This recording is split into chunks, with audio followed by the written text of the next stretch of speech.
primera fase se llama la fase cefálica, o sea que solamente está en fase. ¿Ok? Entonces, en esa fase cefálica, el guía nervio vago, ¿okay? Aquí el vago también es importante, va a liberarse, ¿okay? Lo que es el ácido clorhídrico a nivel del estómago. ¿Qué más? Para el proceso digestivo solamente sería importante la parte de secreción. ¿Qué más se activará?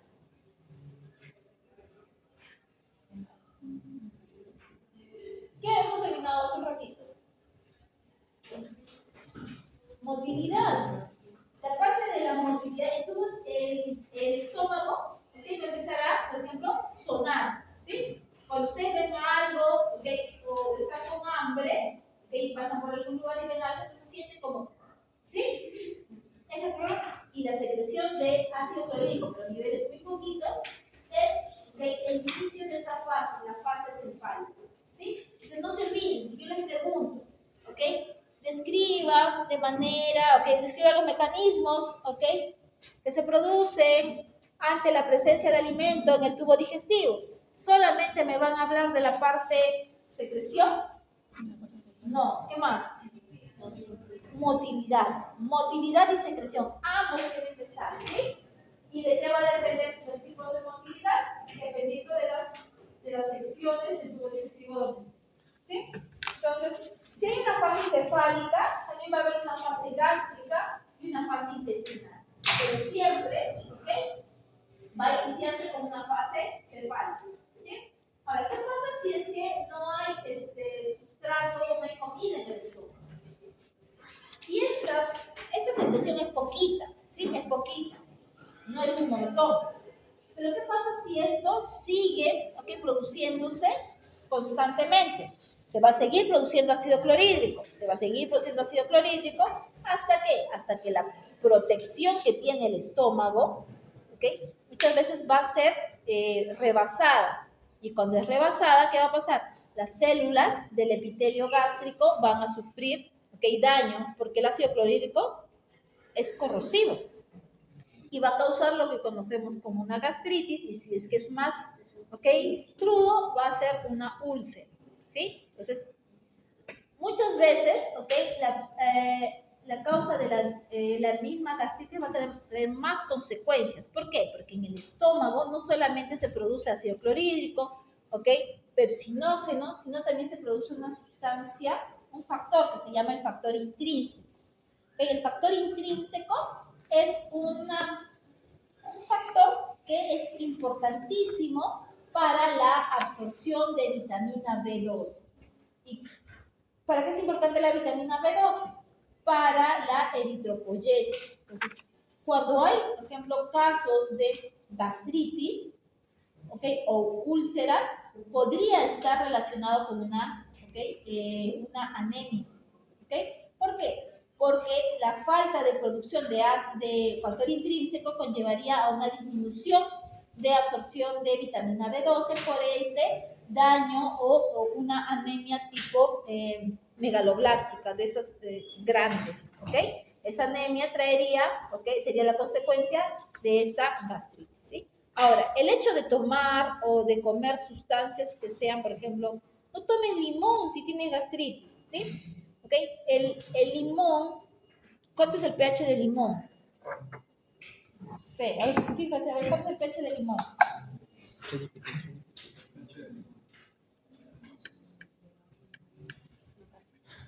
De 2 a 3. De 2 a 3. Es casi, ¿ok? Casi, es un puntito más que el pH del estómago. El pH del estómago está en 2, ¿ok? En 2, en 1. Entonces, no repercutiría tanto, ¿ok? Además, lo que llega no va a ser. Entonces, lo que sí se debe cuidar en esos casos es que el uso de fármacos que podrían conllevar a que no se dé la renovación del epitelio gástrico. ¿Okay? Fármacos como quiénes, por ejemplo los AINES, ¿sí? Los AINES bloquean lo que es la vía de la COX-1, la ciclooxigenasa. La ciclooxigenasa 1 es la buena, es la que permite, ¿okay? Apoya a lo que es la renovación del epitelio, ¿sí? la renovación, la producción de moco. El moco es importante porque es la barrera física que tiene el estómago para defenderse del ácido clorhídrico. ¿Sí? A ver, vamos.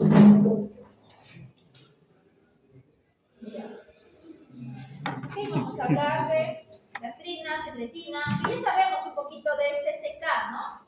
En la exposición también hemos hablado de CCK, ¿sí? Colecistocinina, colecistoquinina, ¿ok?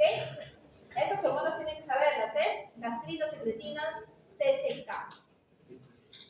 Ok, ahora vamos a ver de lo que vamos a hablar hoy día. Sí, vamos a hablar de páncreas. Ok, entonces vamos a empezar con lo que es secreción salival. ¿Okay? Las glándulas salivales, ¿okay? Son glándulas de tipo exocrinas, porque se llaman exocrinas, porque van a secretar un contenido, ¿okay? A nivel digestivo en este caso. ¿Okay? Y vamos a ver que existen diferentes tipos, ¿okay? De glándulas salivales. Las glándulas salivales están constituidas por diferentes grupos. ¿Okay? La principal glándula, ¿okay? Salival, la principal parte es la glándula parótida, que es la más grande. ¿Sí? La parótida. ¿Dónde está la parótida? Ahí está, ¿no? Está grandota la parótida. ¿Okay?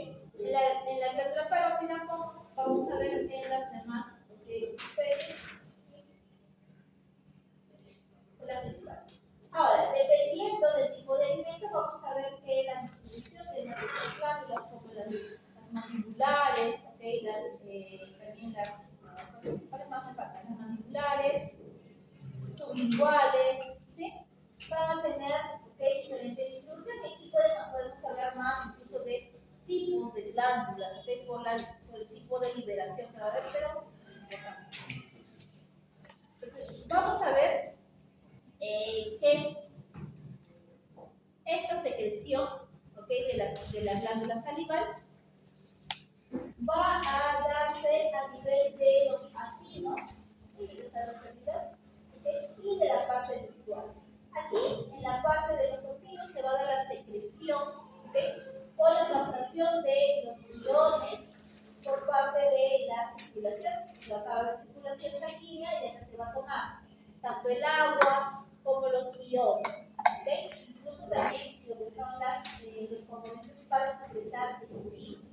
Recuerden que hay algunas especies que tienen enzimas en la saliva, ¿okay? Y también algunas sustancias como pueden ser antisépticos, ¿okay? Por ejemplo, en el caso de los mamíferos hipergativos, tienen, ¿okay? Sustancias que van a detener lo que es el crecimiento bacteriano, ¿okay? Obviamente no tan potentes, ¿no? Por eso que siempre suelen lamerse, y eso va a generar como un toque de antibióticos digamos, naturales que tiene la célula.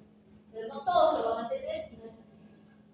Por ejemplo, en el caso de nosotros, ¿okay? Nuestra saliva tiene una enzima que es la amilasa salival. ¿Sí? La amilasa salival lo que va a hacer es cortar los enlaces glucosídicos e iniciaría la digestión de los carbohidratos en la boca. ¿Okay? La vaca tiene alfa-amilasa, no tiene alfa-amilasa. ¿Okay? Entonces, la producción de esas enzimas no se va a dar. En la parte ductal se va a dar la adición de algunos componentes, como por ejemplo el bicarbonato y la absorción de algunos iones. Al final vamos a tener, ¿okay? Una secreción de tipo hipotónica. Acá va a ser isotónica y aquí hipotónica es la que va a salir. ¿Sí? Cuando hablamos de isotónica y hipotónica, ¿de qué estamos hablando? De la osmolaridad respecto al plasma. ¿Okay? La primera etapa, ¿okay? Va a estar toda aquí a nivel de los acinos, y la segunda etapa a nivel del urógeno.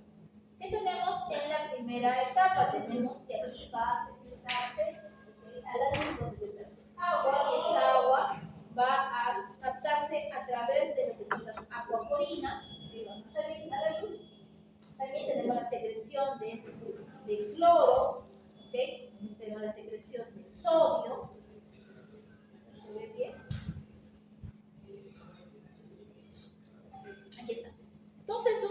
transportadores de aquí, todos estos canales, ¿ok? Van a captar estos iones, ¿de dónde? De la sangre, ¿ok?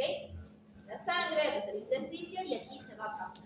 Tenemos diferentes canales, como por ejemplo estos cotransportadores que van a introducir a estas células acinares tanto sodio, ¿okay? Cloro y potasio. Estos son los típicos NKCC. Son los NKCC. Los NKCC también vamos a ver a nivel de riñón.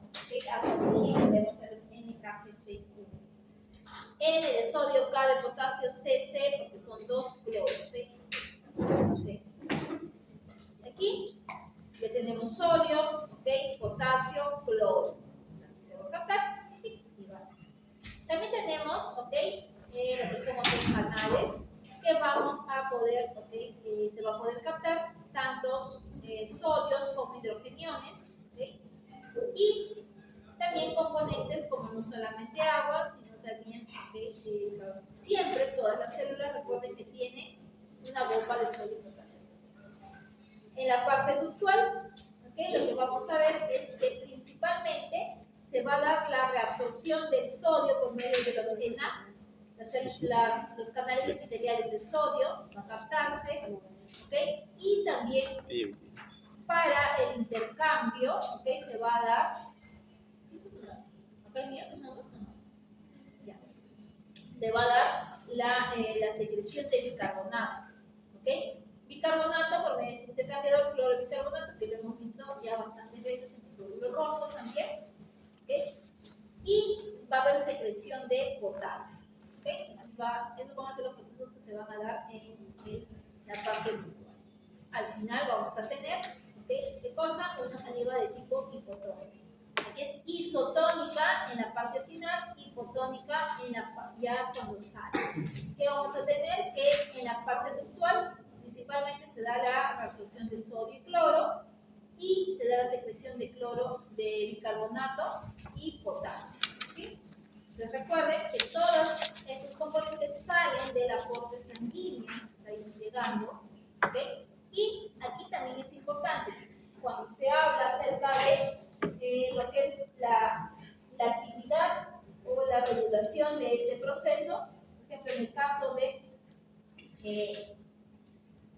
la glándula salival es principalmente por el parasimpático, ¿ya? Entonces, cuando se da la activación del parasimpático, el aporte sanguíneo ¿qué suele pasar? Suele haber una vasodilatación. Como hay vasodilatación, va a incrementarse el flujo. Como va a haber más flujo, este mayor flujo va a traer más componentes. Por eso es que aquí, cuando se activa el simpático, voy a tener más de dónde sacar, por ejemplo, sodio, agua, ¿ok? Cloro, ¿ok?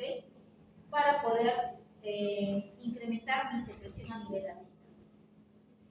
Aquí tenemos, ¿okay? Un poquito más detallado, de repente lo que veíamos en la parte ductual, nuevamente los ENAC. Recuerden que los ENAC son los canales epiteliales de sodio que van a reabsorber sodio, y aquí en la parte ductual recuerden que es principalmente secreción de bicarbonato y de potasio, y se reabsorbe, ¿okay? Sodio y cloro. Saliva de tipo hipotónico.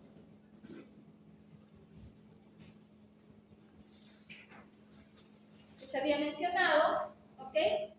Que la regulación de la producción de saliva estaba dada principalmente por el sistema nervioso parasimpático. ¿Okay? El parasimpático va a producir, ¿okay? Una mayor cantidad de saliva acuosa. ¿Qué pasa con el simpático? El simpático no quiere decir que lo va a inhibir. ¿Qué va a hacer el simpático? Lo que va a hacer es producir otro tipo de saliva, una saliva un poquito más espesa. ¿Sí? Ahora, ¿por qué menciono la actividad del simpático y parasimpático?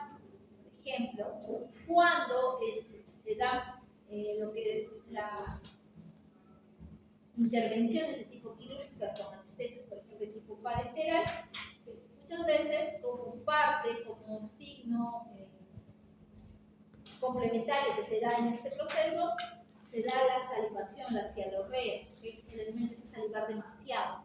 Y esto puede ser, a veces, molestoso, ¿sí? Más molestoso para el cirujano. Entonces, ¿qué se hace?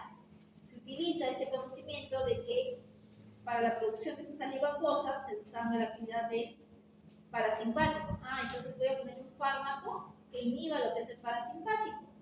¿Qué fármaco inhibe lo que es el parasimpático? La atropina. Se le pone un cachito de atropina. Ese cachito de atropina detiene la producción de saliva. ¿Ok? ¿Por qué? Porque la atropina, recuerden que es un antagonista de los receptores muscarinos. ¿Ok? ¿Por qué no le pongo mucho? Porque ahí ya voy a ir por ya la inhibición de algunos sistemas, como por ejemplo, la parte, por ejemplo, móvil, ¿ok?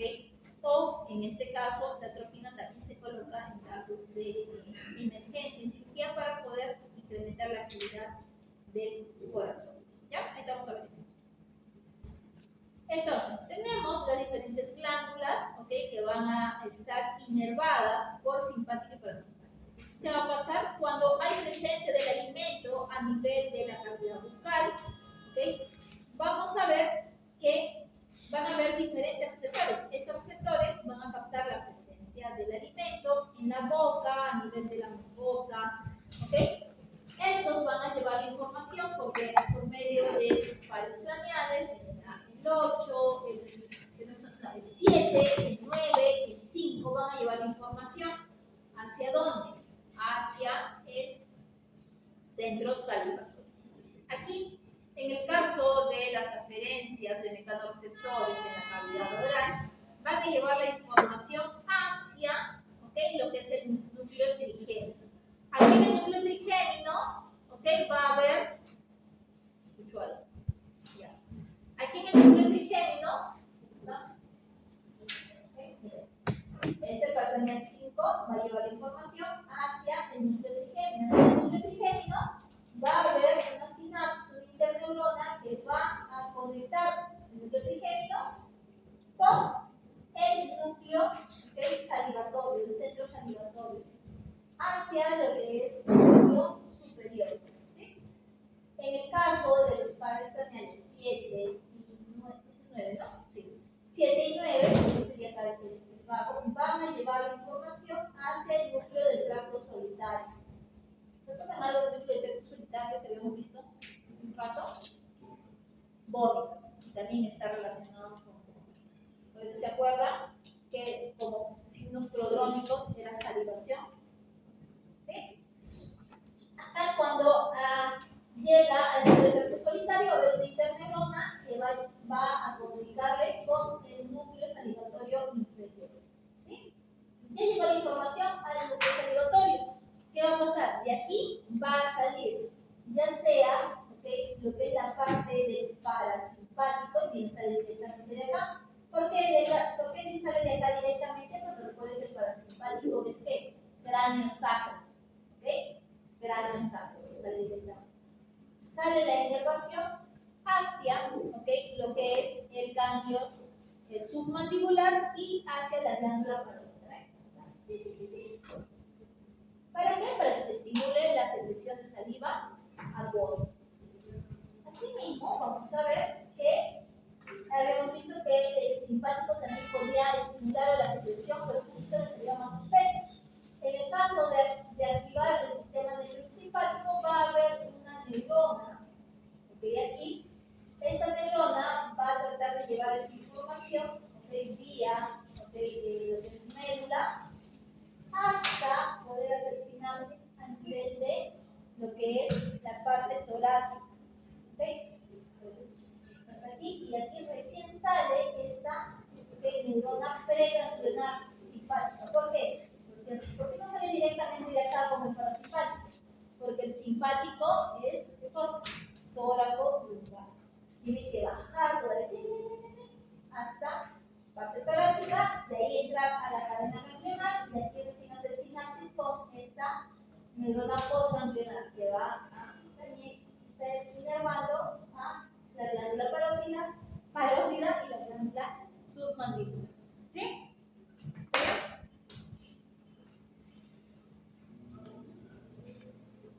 ¿Está? Esta es la célula sinarcoductual, donde vamos a tener receptores tanto para el parasimpático muscarínicos como para el simpático que son los beta anteriores. caso de los muscarínicos, recuerden que aquí va a llegar cosa, acetilcolina. Esa acetilcolina que va a estar relacionada con la producción de el par 7 y el par 9. Aquí se está activando este parasimpático.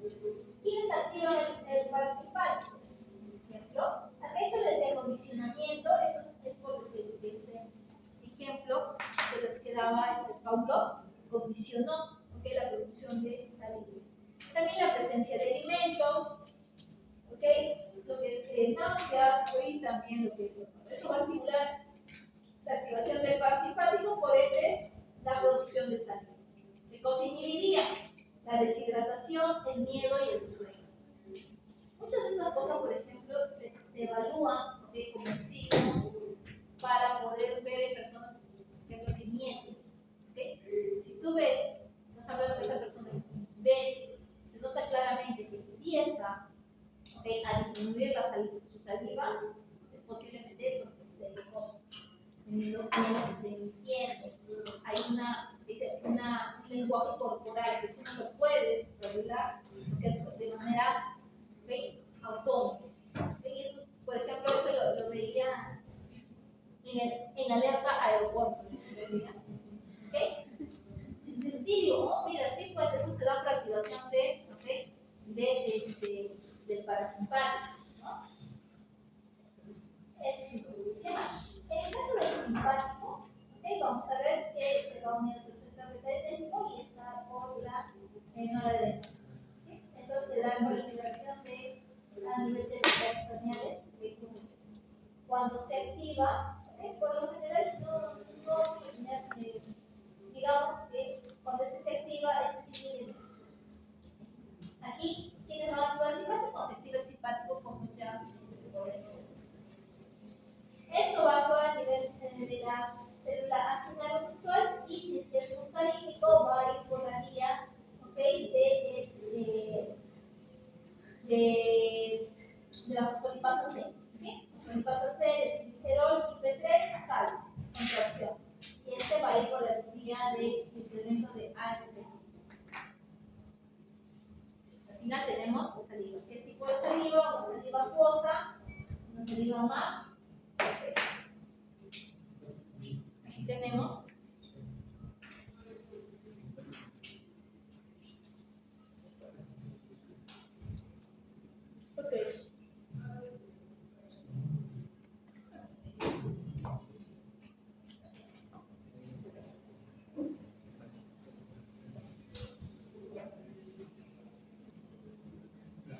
acá tenemos, entonces, lo que sería un modelo de cómo estaría dándose la situación. Tenemos los diferentes receptores, para acetilcolina, para norepinefrina e incluso para sustancias activas.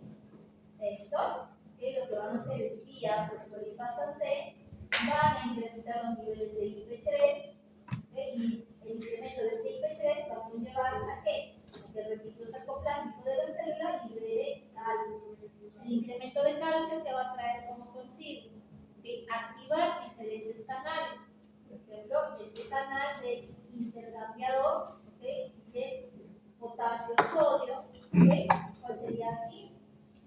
Luego, y también activar lo que son los canales de cloro. Asimismo, vamos a ver que este incremento de calcio va a poder estimular a canales de calcio para que ingrese muchísimo más calcio y potencie toda esta actividad. De esta manera, ¿qué vamos a tener? Que por medio de estas sustancias se van a estimular las células virtuales o del acino, va a incrementarse la actividad de canales y de receptores. ¿Sí? ¿Qué más tenemos?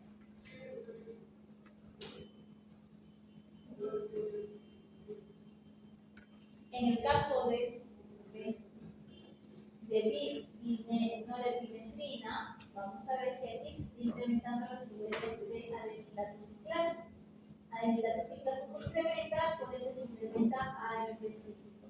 AMP cíclico va a incrementar la actividad de las proteínas A. ¿Para qué? Para que el nivel del núcleo pueda incrementarse lo que es la expresión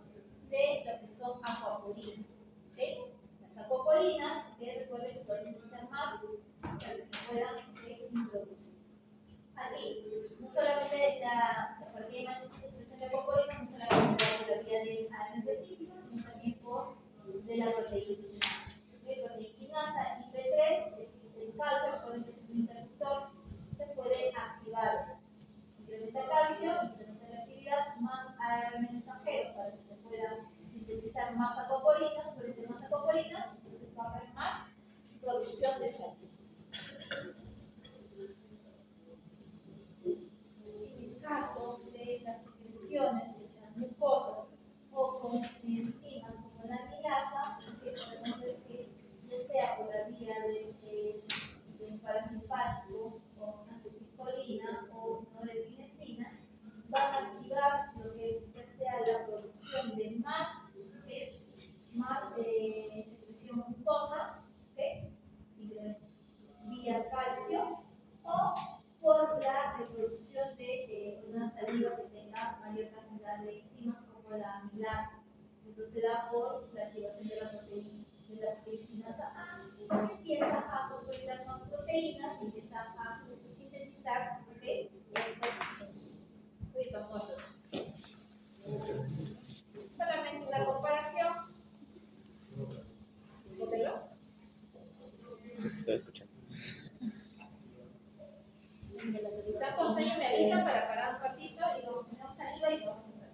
Solamente la comparación de la saliva con el suelo, saliva de rumiante con saliva de canino. ¿Qué tenemos? Por ejemplo, la cantidad de sodio. Un ratito, chicos, un ratito terminamos y después se van a conversar, ¿ya?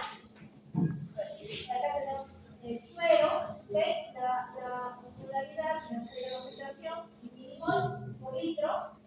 Vemos que la saliva de rumiante va a tener mayor cantidad de sodio respecto a la del canino. En caso de cloro, el suero tiene mucha mayor cantidad y obviamente el bicarbonato es de rumiante. Mayor cantidad de bicarbonato y de fosfato. Recuerden esto, que bicarbonato y fosfatos le van a ser mucho más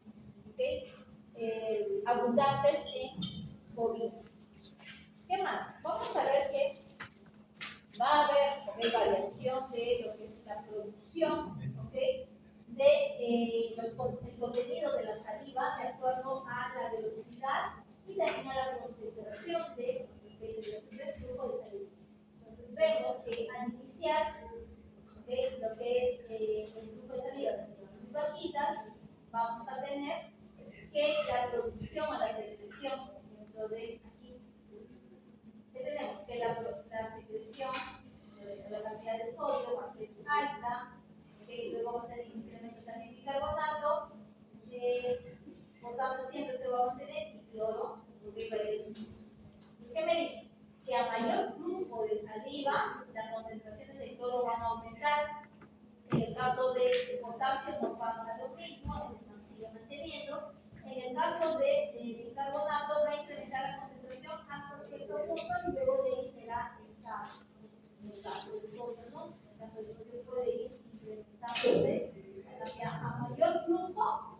Si yo veo que el flujo va a ser 4 ml por minuto, yo voy a tener una saliva donde va a tener aproximadamente 100 milimoles o 100 equivalentes de sodio, va a tener 60 de bicarbonato, va a tener 50 de cloro y va a tener 20 de potasio. Dependiendo del flujo, va a cambiar el tipo de secreción salival. ¿Sí? Entonces, si lo van a entender. ¿Sí?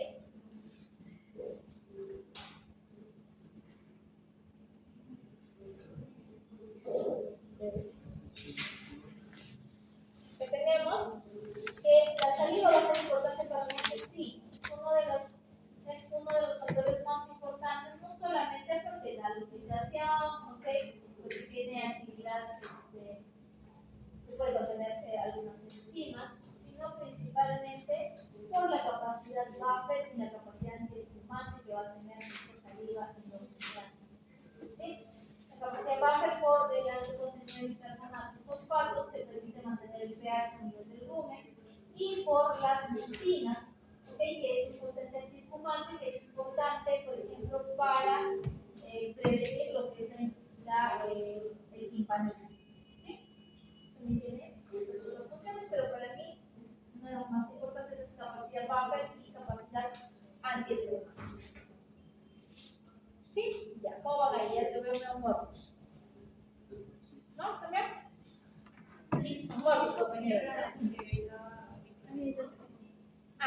mucina. La mucina es una sustancia antiespumante. ¿Okay? La mucina lo que va a hacer es disminuir la tensión superficial, que se produce, por ejemplo, por sustancias como la saponina, por ejemplo, que pueden haber en algunos alimentos. Por ejemplo, la alfalfa cuando es muy joven, ¿okay? Va a producir o va a estimular a la producción de burbujas. Si es que el animal tiene una buena producción de saliva, aunque solamente poquito, eso se va a controlar. Obviamente, si hay mucho, si consume mucho, esta capacidad ya no va a ser rebasada y puede el animal tener hipanismo. ¿Sí? El hipanismo es cuando no se da la evacuación del gas que se está produciendo en el organismo. ¿Seguimos? Para parar. Estoy durmiendo. ¿No? No veo viendo su celular, porque ya saben el tema. No hacemos conversatorio, ¿no? Yo preguntando, me van diciendo, ¿no? No sé. Ya. En la presentación anterior, había también gráficos de diferentes estómagos, donde la parte glandular y no glandular muchas veces estaban distribuidas de manera diferente. En el caso de los carnívoros, la mayoría de la glucosa va a ser glandular. Cuando hablamos de glandular, hablamos de secreción de ácido clorhídrico. ¿Sí? Es en el caso de carnívoros. Pero en el caso, por ejemplo, del equino, que es un estómago de equino, vamos a ver que está bien marcado la parte glandular y la que es no glandular. Entonces, ¿por qué es importante aquí mencionar el estómago del equino? Porque el equino de por sí es un animal que produce de manera muy constante lo que es ácido clorhídrico. ¿Okay? Por ende, ¿y por qué produce ácido clorhídrico de manera constante? ¿Por qué? Porque de acuerdo a su fisiología, a su comportamiento alimenticio, este animal debería estar pasteando todo el rato. ¿Okay? ¿Por qué? Porque el estómago del equino es un estómago pequeñito. Por ende necesita comida de manera constante. Estos animales siempre debería estar pastoreando. La producción de ácido clorhídrico, como es constante, estos animales son muy propensos a enfermedades como úlceras o gastritis. ¿Sí? ¿Por qué? Porque suelen darle solamente alimento, por ejemplo, de repente 2 veces al día, o 1 vez al día, cuando ellos deberían estar comiendo constante. Algo importante es mencionar que las úlceras se suelen producir aquí, en esta transición que vamos a tener, en lo que conocemos como el marcus pulcanthus, que marca esta diferencia que hay entre las dos áreas. Entonces, cuando hagan necropsia de repente algún caballo y logren abrir el estómago, van a ver que las lesiones van a estar aquí. ¿Sí? Porque esta transición que va a haber no va a estar la protección que tiene la parte glandular. La parte glandular tiene ese moquito y también el bicarbonato que permite vaporizar el ácido clorhídrico. Siempre va a encontrar. ¿Qué más habíamos dicho del estómago? El estómago obviamente va a ser para el almacenamiento del alimento, por la motilidad va a permitir la estructura mecánica y también la actividad química, porque se van a secretar de cosas y se va a secretar ácido clorhídrico, se va a secretar oxinógeno y el factor intrínseco que habíamos estado hablando es importante para la absorción de vitamina B2. Algo importante es que anatómicamente aquí que vamos a tener el lugar que va a ser importante para la relajación, que se da cuando llega el alimento. Se llama esa la relajación, relajación receptiva. La relajación receptiva que se va a dar aquí, cuando llega el alimento, permite que el estómago se distienda sin incrementar la presión.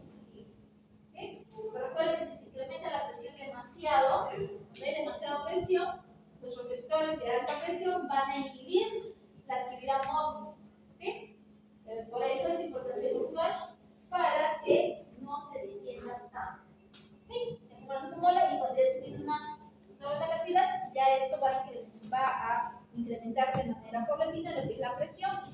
práctica.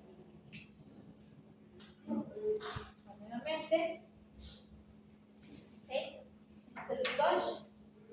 Y ese con el favorito, con el espacio para que puedan distenderse. El caballo tiene molleja. Cuerpo, píloro Zona glandular. y el de la parte no glandular. ¿Sí? Glandular y no glandular. Molleja. Acá está bien. La carta previa pues. Dependiendo de las especies, vamos a tener lo que son los estómagos glandulares, por ejemplo, en el caso del humano, todo, el estómago va a ser glandular, diferente, por ejemplo, las ratitas, en otras especies. ¿Cómo va a ser el epitelio? Si lo conocen, solamente para recordar que es un epitelio, una cosa plana, no hay vellosidades, y vamos a ver que en la parte de la submucosa vamos a tener aquí lo que es el aporte de la parte tanto nerviosa como sanguínea.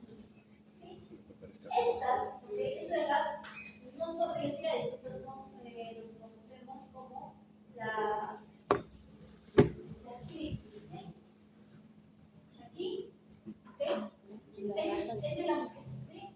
Es de la parte que está en contacto con el contenido estomacal. Acá no hay nada, no hay vellosidad, no hay nada, ¿sí? Todo está, digamos, por dentro. Toda la mucosa va a introducirse, ven, acá van a estar las glándulas, que son las glándulas oxípicas, ¿ok? Van a introducirse y aquí van a estar diferentes tipos celulares. ¿Qué más? El estómago se menciona que tiene una tercera capa muscular, que es la capa oblicua, por que aquí se va a dar contracciones bastante fuertes para que se dé el triturado del alimento. ¿Qué células tenemos en estas glándulas? Vamos a tener, por ejemplo, estas que parecen que tienen boquita, pues son mostritos, estas son las células parietales. ¿Okay? También tenemos las células, las chip cell, que son las chip cells, las células principales, que van a producir lo que es pepsinógeno, es decir, ácido prolítico y factor intrínseco. También tenemos células que son endocrinas, y más adelante células B que van a producir los somatos también. Vamos a ver más adelante que a partir del primer tercio, aquí las células tienen la capacidad de convertirse en cualquiera de las líneas celulares. ¿Sí? Esto solamente para hablar de lo que son las regiones anatómicas, las regiones funcionales, y cuando hablamos de esto, el cuerpo, el antro, el fundus. Aquí vamos a tener, en esta parte, aquí va a estar el marcapaso, quiere decir, antes nosotros hacíamos una práctica de parte del digestivo, trabajamos en los zapitos, lo que hacemos era la extracción del estómago y someterlo a diferentes sustancias como citrulina, atropina, norepinefrina, y lo que veíamos era que la actividad motora, la contracción, siempre iba debajo en este lado donde está el marcapaso. Siempre iba de aquí hacia abajo.